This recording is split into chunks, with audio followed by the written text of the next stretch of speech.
I'll just use the old-fashioned way. Okay, sorry for the hiccups, everyone, but we're finally on. Go really low. So I'm Matthew Scotch, for those that don't know me. Hello, everyone online. So I'm going to give a little bit of an introduction to my research, which is probably a little different than most of the folks here, except maybe Ainsley.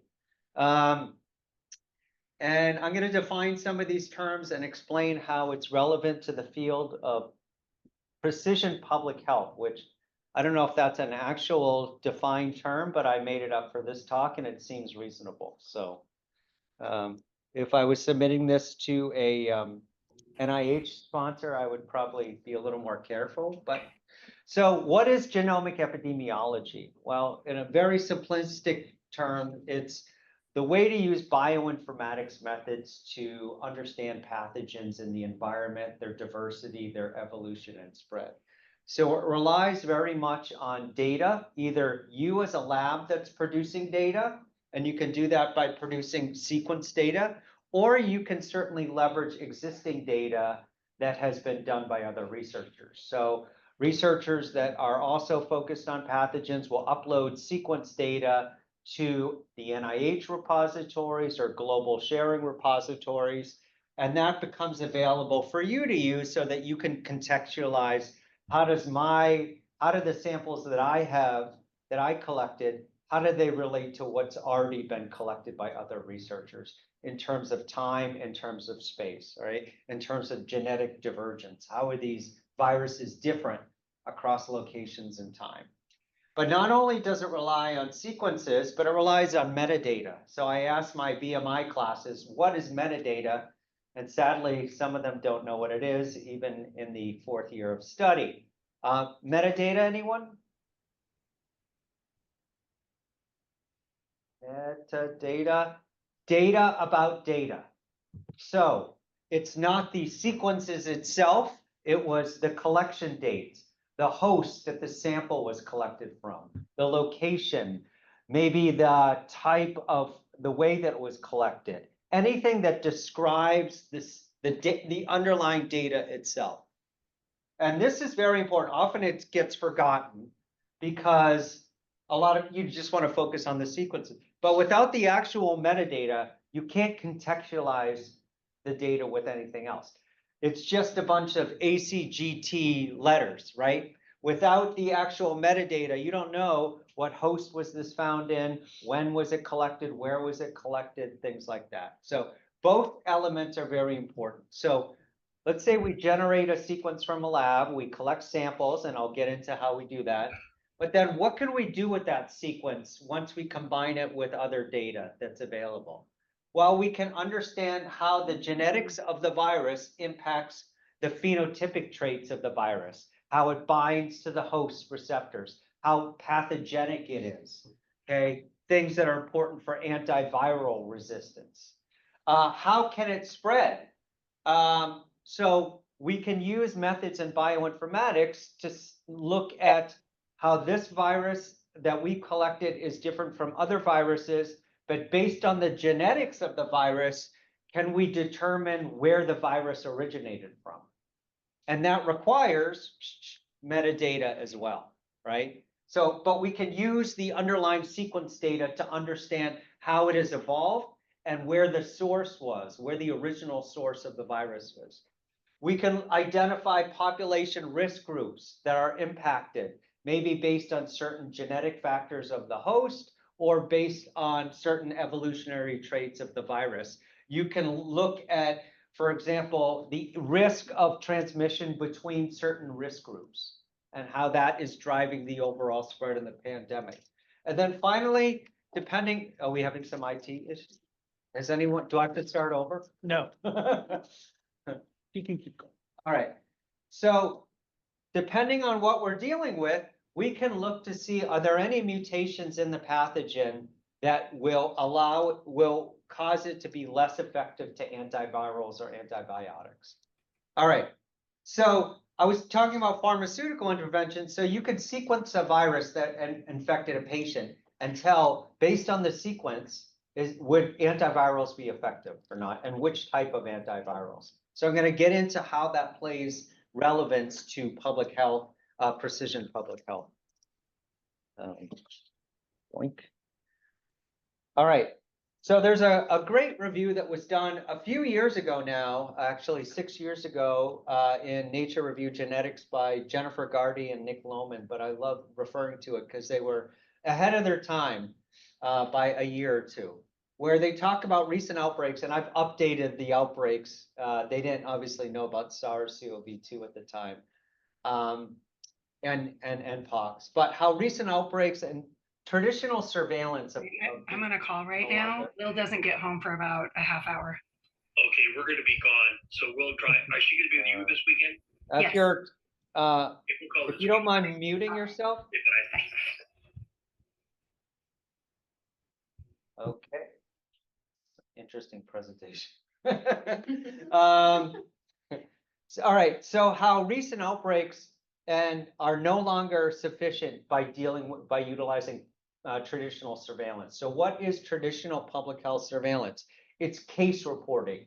It's you go to a doctor, you're not feeling well, the doctor orders some tests, the tests come back positive, you might have some sort of disease that's reportable to the health department. The health department gets notified by the doctor in the lab. The health department then follows up with the patient to learn about the context and whom else might have been exposed. Okay, so that's all about the case, about the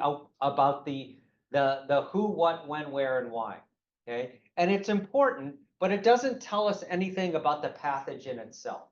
It just tells us who is infected and whether they tested positive. It's not looking under the hood. It's not looking at the genetics of the virus. So there's a great need for, first of all, improved molecular diagnostics, as we saw during the COVID-19 outbreak, an improvement of that. Data sharing, so the need to share data at the beginning of outbreaks, which was problematic during COVID, but then also the need to do pathogen genome sequencing. So not just following up on the case and learning who is infected and where and who are they in contact with, but better understanding the specific pathogen that they were infected with and how it was different from another infection of the same pathogen. Okay, those are the important things that need to be added to traditional public health surveillance. All right, so what are some examples of precision public health? Again, not sure if that's an actual term. If not, it sounds good, and I just coined it. All right, so one of those, supporting personalized patient care by using pathogen genomics to guide antiviral therapy treatments. So I get infected with virus X.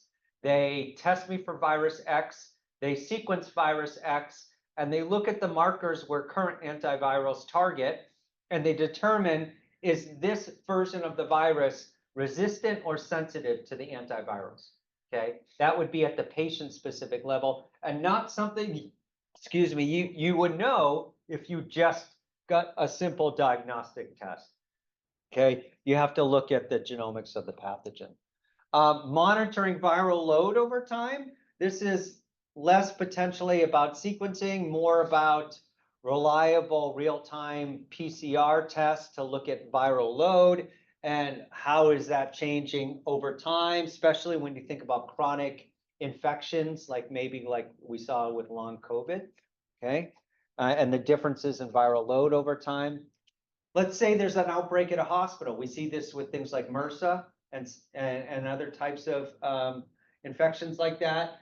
If you have the sequence of all the infected patients in the hospital, you could potentially identify the source, and I'll show you how that could be done, right? Why is identifying the source important? Because then you might have an idea of how it originated and then who to isolate and then maybe what the original strain looked like, okay? Assessing breakthrough infections by analyzing sequence breakthroughs, so someone that gets infected even after they're vaccinated. Okay, so what makes the mutations from breakthrough infections different from the ones that aren't breakthrough, and what are the potential reasons for that and implications for developing a new vaccine, okay? those are just some examples. And then finally, tracing transmission chains using sequence data to uncover links during an outbreak. Okay, we have what we saw during COVID was what we called cryptic outbreaks, where we have one sequence here and one sequence here, and they're really different. And why the reason why they're really different is because we're missing all the sequences here that are sort of the intermediate pathogens. So trying to get a better sense of how the transmission cycles occurred within a local area by sequencing the infected cases, okay? And I'll show some examples of that. This is from that review paper, and I really like it because it gives you an example of how precision public health could work. Yeah, I don't know if I was, it helps to turn the on button. Okay, there we go. Whew, that was easy. And then this, it's not showing up on the white for whatever. But you can see at the top, let's give the scenario where we have an outbreak and you're collecting an outbreak, isolate, nasopharyngeal, whatever, saliva. You get it from someone infected. You can also validate via control. That you take that sample, you do some lab magic with it, you sequence the sample, and you can assemble it. I'll skip over the bioinformatics details, but then you can, with reliable sequences for each pathogen, let's say you have 5 infected cases, you can then do comparison about how the viruses are different. And then the cool thing is you can develop these transmission chains. So let's say here, we have 1, 2, 3, 4, 5, 6 people infected, okay? We look at the sequences, we attach the sequence of the pathogen to their medical history, their data, okay? So the pathogen sequence is part of their medical chart, okay? And by doing that, you can look and see, well, how are all these sequences different? And what does that tell us about who infected who? So, for example, the original source in this case is someone that has no mutations at this specific part of the genome, right? Maybe it's like a conserved region of the genome. But then there's through the transmission process and evolution of a pathogen, we have a single nucleotide transmission at base 3, an A to a C, and then that person infects 2 other people, which at one point in the second person causes another mutation, okay? And then so on and so on. So by building, it's sort of like thinking of this as its own little phylogenetic tree, where you've identified the root. Here's the root here, here's the root here. You can look to get a better sense of how the outbreak actually occurred, right? As of course, this is to support traditional public health, where you would follow up with the patients to learn context, but maybe these people didn't know each other, so they didn't know they were in contact. But they both happened to go to the same clinic, get their pathogen sequenced, and then all of a sudden we're able to put this transmission cluster together, okay? So I'm gonna get back to this whole notion of the need to include the sequence of the pathogen as part of the medical record. And we're not doing that right now. Okay. By we, I mean like hospitals and, yeah. All right, whoops. Okay, so my vision for clinical medicine, let it be known, okay? We have a patient comes in, gets their, I don't know why it's there. Gets a sample collected, nasopharyngeal swab, we're talking about like an upper respiratory infection. And then that gets sequenced and we're able to generate all this data and produce all this analysis, but then that sequence gets put into the patient's record, okay? Right now, this is not happening. Why? Because hospitals, there's not a need necessarily from a clinical diagnostic perspective to go to the sequence step to sequence the virus. You can use RT-PCR, right? To look in real time, is this positive for a specific pathogen or not, right? You don't necessarily need to know, what is the subvariant of that pathogen, right? On the surface, in terms of clear diagnostics. But the issue is, is that you can go a lot further if you actually did have that information. It can support not only the patient treatment. In this case, for example, I'm showing the pathogen has 2 potential antivirals that can be used on it, but you wouldn't know which one to choose unless you actually sequence the pathogen to understand the genetic markers of it. So if I give you antiviral A, it's not going to work. You're going to have to be hospitalized. I'll give you antiviral B instead, which I know is going to be sensitive in this case based on the sequence, right? Any questions to that? Dr. Scotch, Yes. do you propose like pathogen register, like we have a cancer register? That will be the idea to help improve the clinical outcomes? Well, the cancer register is important for monitoring who has cancer and what type and the cell type and stuff. But I'm not sure what type of data is going into a register by default. So are they doing, for example, single cell sequencing to get different snapshots of the tumor cells and what variations there are in terms of tumor heterogeneity?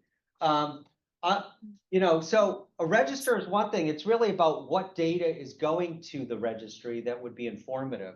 In this case, you're tracking a pathogen and maybe it's even reportable to a health department, but you're still just giving the health department person's name, when they got infected, what they tested positive, maybe who they were in contact with, where they lived, stuff like that. It's not asking them to give any data in terms of the sequence information. So it's really about what is going into the register if you're gonna ask for something like that. Okay. Question, Poonam. I'm just wondering how feasible and, in terms of cost and time is the sequencing process? Yeah, For diagnostics and yeah. treatment and so on. So for a known pathogen where we know, let's say I go to a clinic, I test positive for flu via a rapid test. So I know you have a type of seasonal flu. It's easy, right? It's because we know what to look for. We know what you have to do is called enrich for the pathogen in this, because there's going to be commensal bacteria in there and all the human genomic DNA and maybe other co-infections.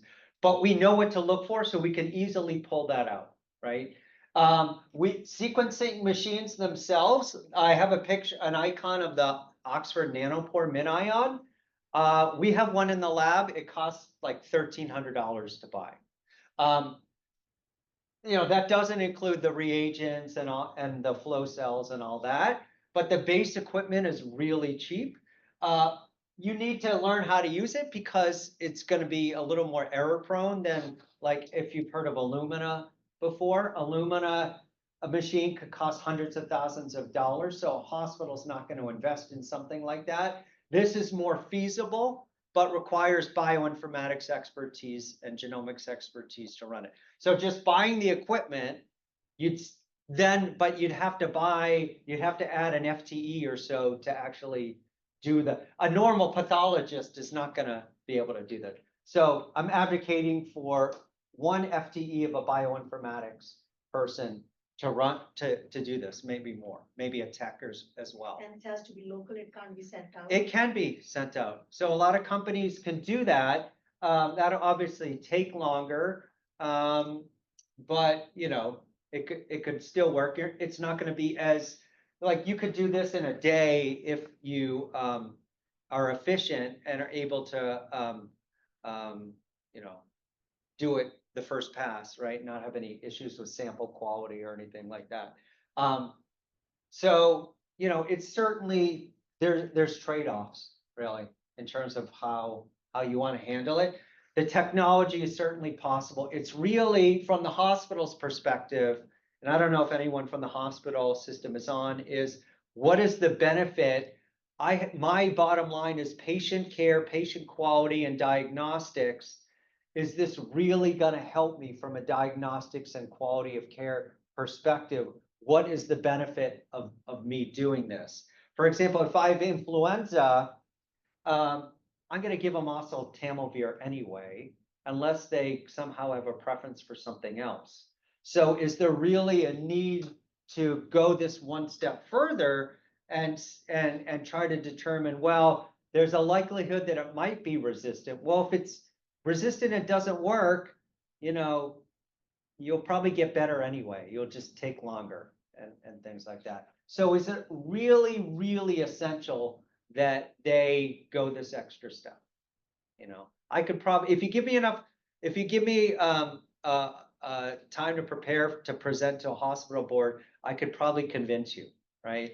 But at this point, I'm just giving you the concepts and the groundwork for it. There's many other examples, you know, especially if you want to look at the impact during COVID, SARS-CoV-2 of different clades. So we had Delta, we had Omicron, right? Some of those were different in terms of their how effective they were based on the antivirals. And I'm not talking right now about host genomics at all. And I realize that's a big thing that I'm leaving out, because a lot of how we respond to treatment, to infection, is based on our host makeup. We're starting small here. The sequence is the virus is much easier to sequence than a human DNA. So like the flu segment is about 14,000, flu genome is about 14,000 bases.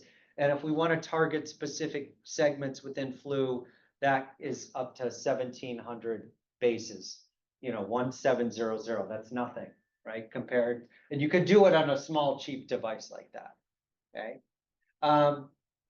Does this kind of like make sense? The other challenge here, and I don't have it, is how do we standardize this for the electronic health record? So for all my informatics colleagues on there, you know, I don't know what terminologies and standards are available to represent a sequence within the electronic health record and use that as part of the decision, you know, as part of decision care, decision support for treatment. There's certainly standards in bioinformatics like FASTA, like FASTQ, things like that. But in terms of how to represent that in an EHR, I haven't really seen much, but maybe other people have, right? So there's challenges there. So not just getting it done, but then getting it into the integrated health record so they can actually be utilized along with the, you know, as part of their patient's medical history.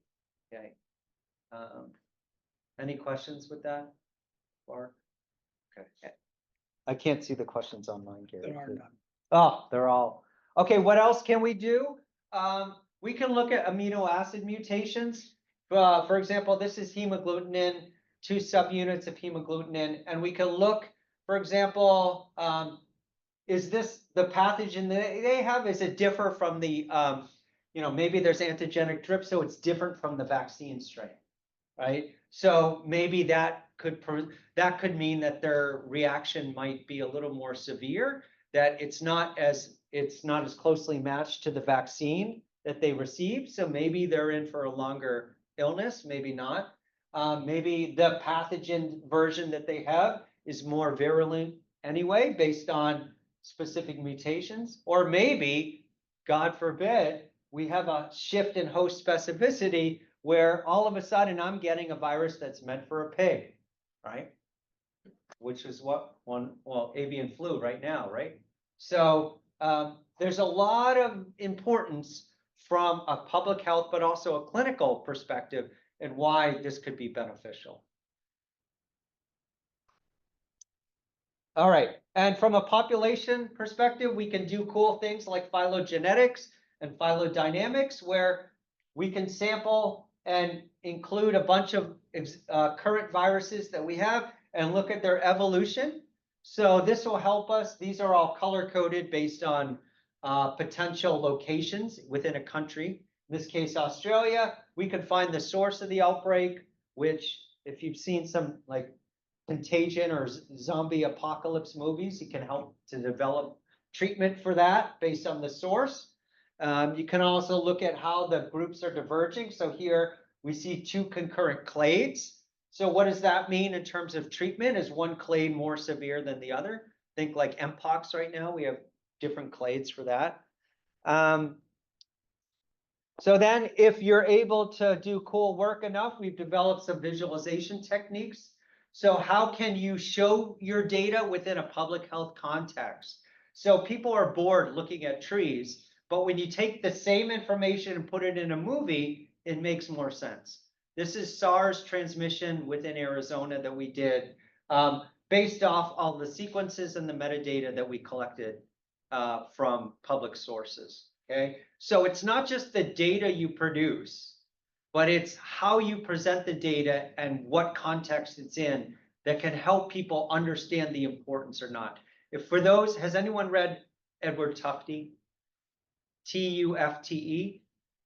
He's all about visualization of data. He's got all these books available. I wanted to meet him when I was at Yale because he's from New Haven area, but he wouldn't answer my calls for some reason. But he writes all about the importance of how you present data and the issues in history where we failed with that, going all the way back to John Snow with cholera, right, to the Challenger disaster with Krista McCullough, right, and how they knew about the O-ring failures and the freezing, but they could not present the data in a way that clearly demonstrated the risk. Okay, there's so many examples throughout history in that. Think about the same thing with infectious disease. We need to step in here with prevention, and this is the best way to stop the outbreak. Well, if you don't show that effectively, they're not going to listen to you, and bad decisions are going to be made. Okay. Okay. So getting actually to what we do, we're focused on utilizing genomic epidemiology to better understand infection, pathogens and their diversity in the community, and how it impacts evolution and spread, and what that means from a public health perspective. But we'd love to be able to support this notion of more personalized public health. We're not interested in predicting. I don't want to try to take a sequence and say, oh, in 6 months, this is going to evolve in a certain way that's going to cause a wide pandemic. I think we've seen enough mathematical models during COVID to be a little weary of predictions.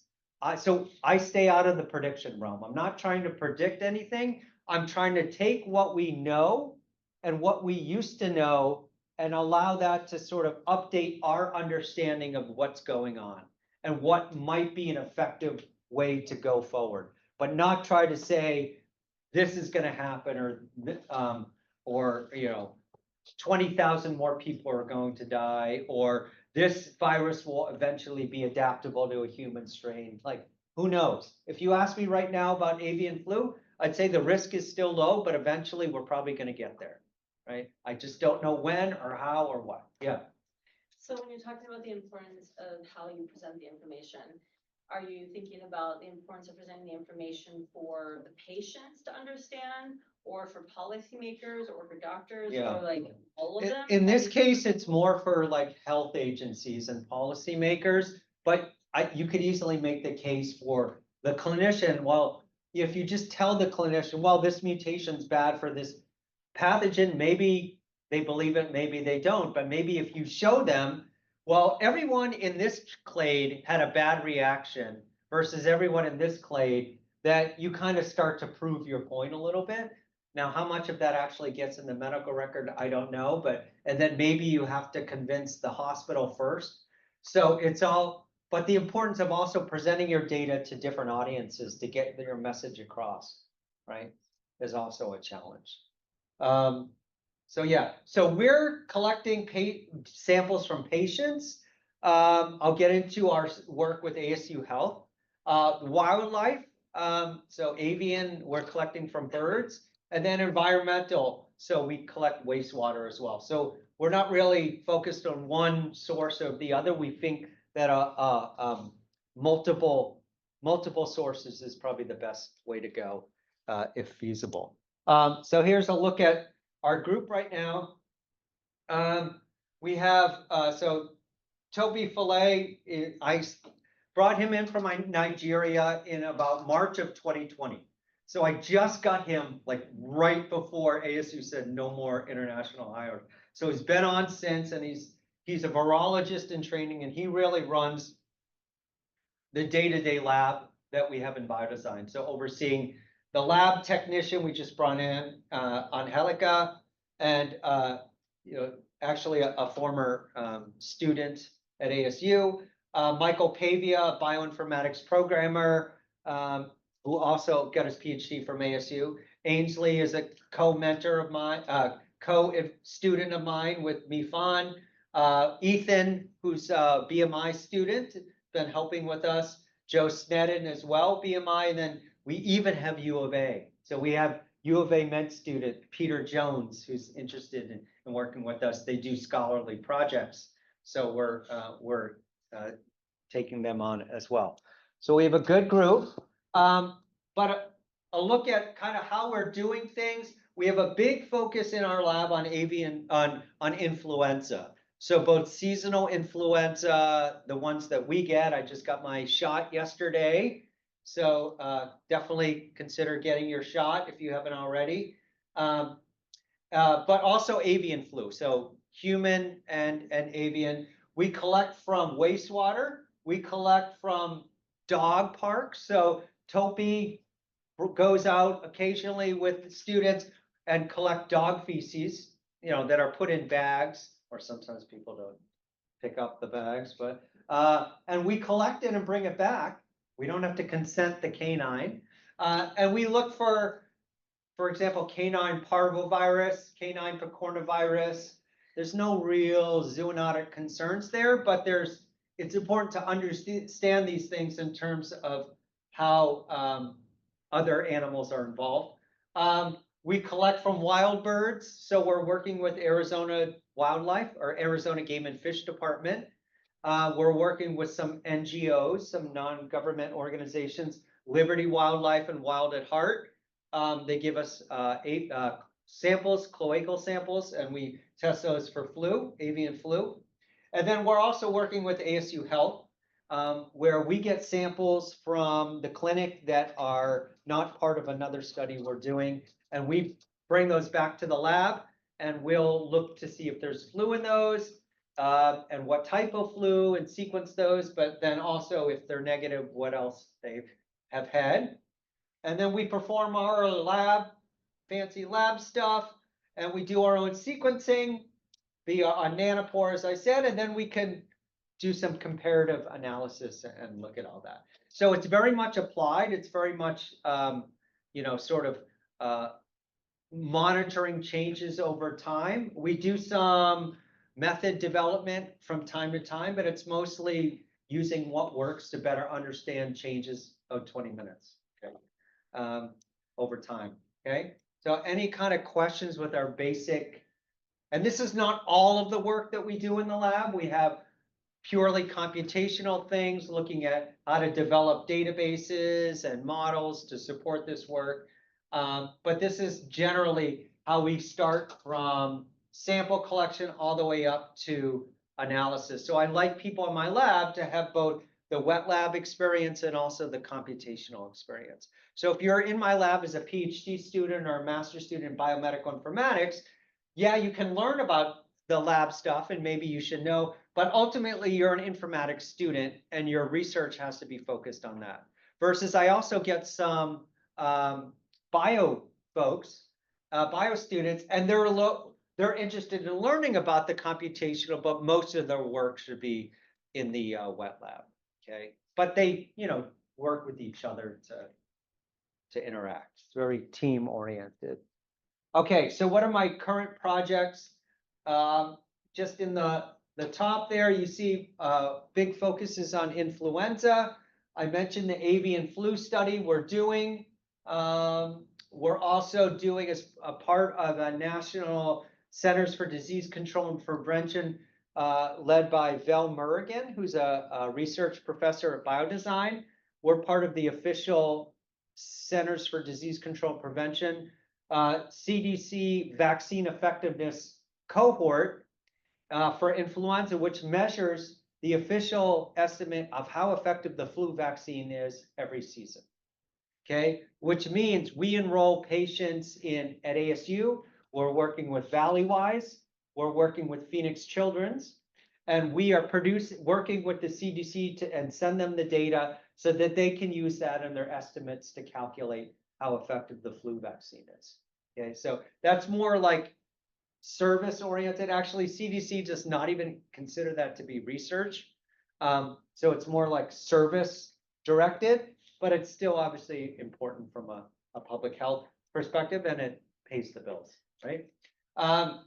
Number two, we just are excited about a new project we got through the NSF on pandemic preparedness. So it's called ESCAPE, which is Environmental Surveillance Center for Assessing Pathogen Emergence. The ASU News did a nice little feature on it earlier this week.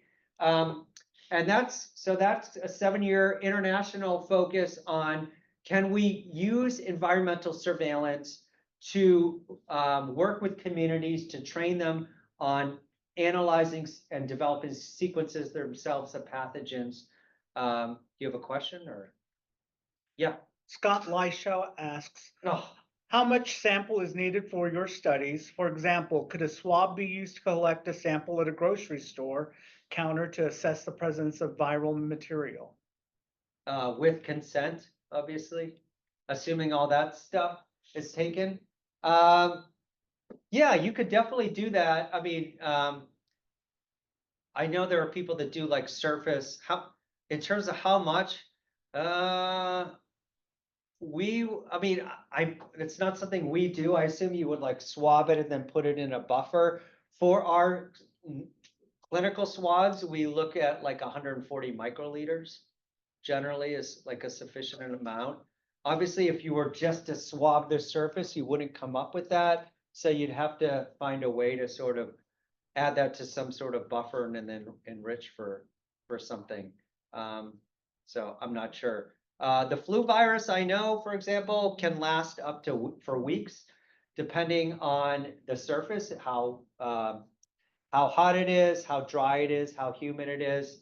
So there are people that go around, like, for example, you can go to places where birds are and swab for bird fecal matter, put it in a little transport media, and then, rush it off to the lab. So presumably you could do the same thing where you wipe a surface, put it in some transport media, and try to extract like 140 microliters of that and see if you get anything.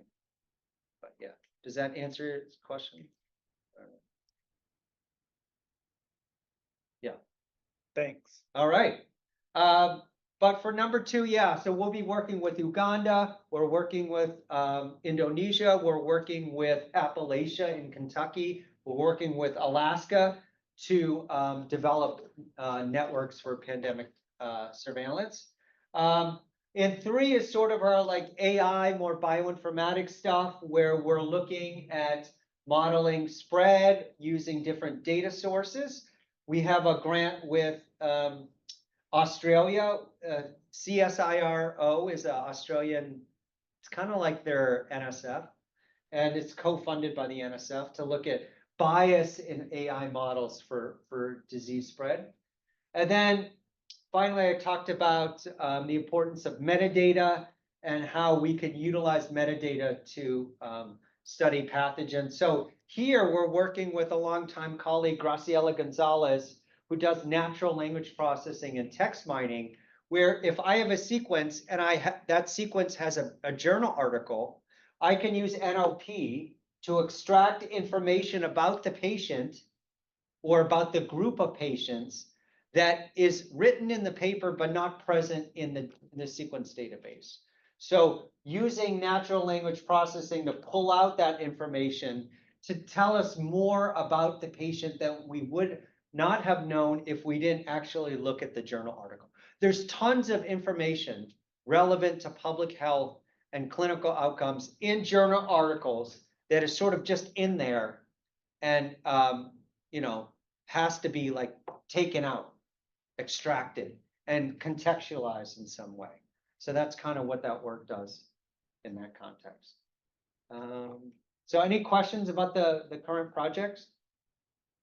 Yes.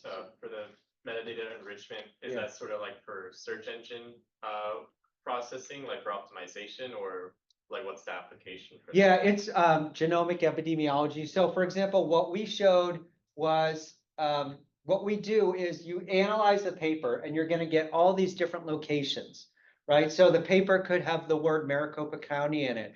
It could have Coconino County. It could have California. These are all locations, but which one is the actual true location of where that patient was found?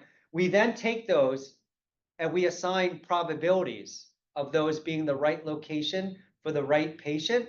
And then we model their spread using those probabilities. Whereas before, if I didn't have any of this, my assumption is whatever they give me in the database is 100% accurate, right? So I'm going to give no uncertainty evaluation for that. So here we've shown that by utilizing these uncertainties, that we can actually improve our understanding of how, and you could do this not just for location, you could do it for disease severity as well. So patients that are in the ICU versus outpatients, things like that. Does that help? Yeah, thank Yeah. you. Okay. All right, so very quickly, I'll talk about a current thing we're doing at ASU. We've been working with ASU Health Clinic for years, and they've been fantastic. This is the Tempe campus. We could do downtown, but it would just be a matter of getting people, well, first they'd have to say yes, and then we'd have to get the samples to Tempe, but it's certainly doable. Where we get the samples from the patients that get tested for flu and aren't enrolled in the CDC study. And then we test them in our lab and see what type of flu they have, because the flu test at the clinic is not going to say what type of subtype it is. It's just going to say A, B, A or B or negative, right? So we want to know what subtype of flu and then what the genomics of the pathogen are. So we've been, for example, I'm working on writing up this manuscript, which I actually had time to write a manuscript. I'd be able to finish. But this is from the 2022-23 season at ASU. So we all know during COVID happened, flu was like negligible for at least 18 months. And then finally it started to come back. So this is really like the first full season that the flu was back at ASU. And actually, interestingly enough, you can see all these negatives here. We had a bunch, we had a spike, and then after, this is in 2023, once the students came back from Christmas break, it was like nothing, right? It was like gone. So what happened to the flu? Well, that's why I'm looking at the paper. I want to, right? So it's kind of weird. And then this is about the samples from ASU are in the triangles, the black circles, and we're trying to understand how the flu samples during that year contribute to the ones at the same time. If you just go up on a straight vertical, but also I like to do historical to give our perspective of where the introductions were into campus and how that's different from previous strains. Okay.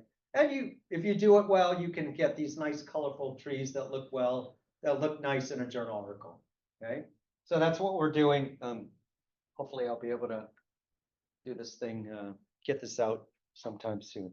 And then finally, we can look for each of the ASU patients. Now we're not contacting the patients again. So for example, we've taken samples back and we found things that I don't know if they're diagnosed with or not, but our job is to we don't go back to the clinic and say, hey, do you know that we found X pathogen in the patient sample? That's not our job. We're not a diagnostic lab. We're a research lab. But we can still look at the individual sample level to learn about the diversity of viruses on campus and what that might mean for based on outcomes and treatment and things like that. So, for example, this particular patient had a virus that might suggest some sort of difference from the vaccine. There's a loss of glycosylation, which could be bad or good depending on what it means for this pathogen.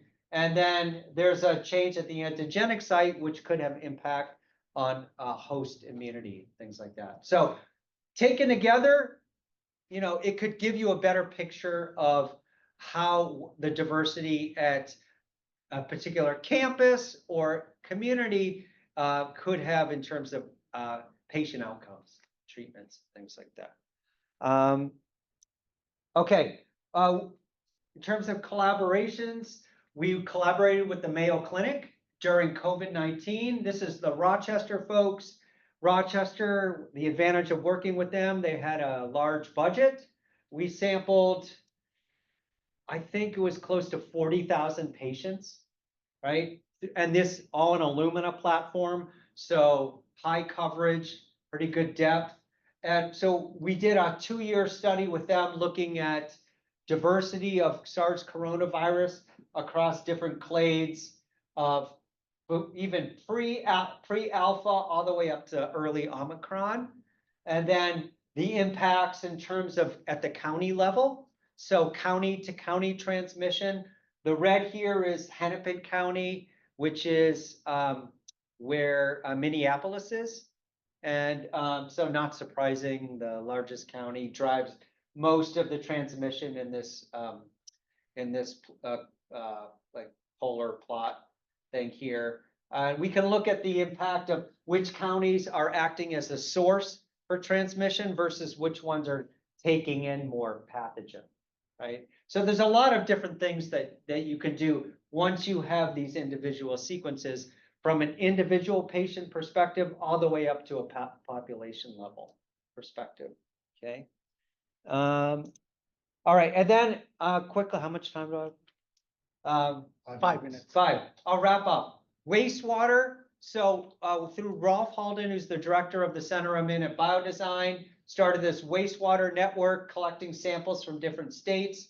We, like a lot of labs, looked at SARS in the wastewater. Here is one of our papers funded by the NIH, where we looked at diversity across different states. We sampled most in Arizona, but we had a bunch in Kentucky as well and other states.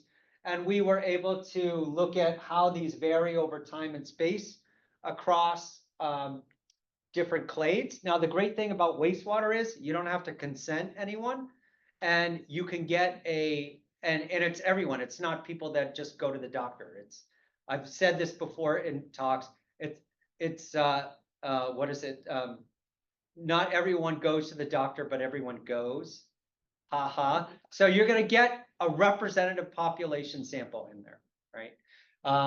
There's limits to what you can do from a bioinformatics perspective, but it can at least give you a snapshot of what diversity is in the population and how that changes over time. All right, so in discussion, genomic epidemiology certainly can support precision public health. You can have at the patient level treatment that can be informed by specific markers of the pathogen itself. This could also support case investigations and transmission dynamics, and also preventive measures, but the barriers include adoption at the clinics, recognition of the importance in terms of the overall patient care experience, development of standards to support integration in electronic health records, as well as buy-in from the hospitals in terms of bioinformatics FTEs and support from that perspective. So yeah, I mentioned those. And then finally, acknowledgements. Topi in my lab, who does a lot of the day-to-day lab work, the Mayo collaborators, ASU Health, the sequence submitters, and of course, funding as well. So happy to take questions if there are any.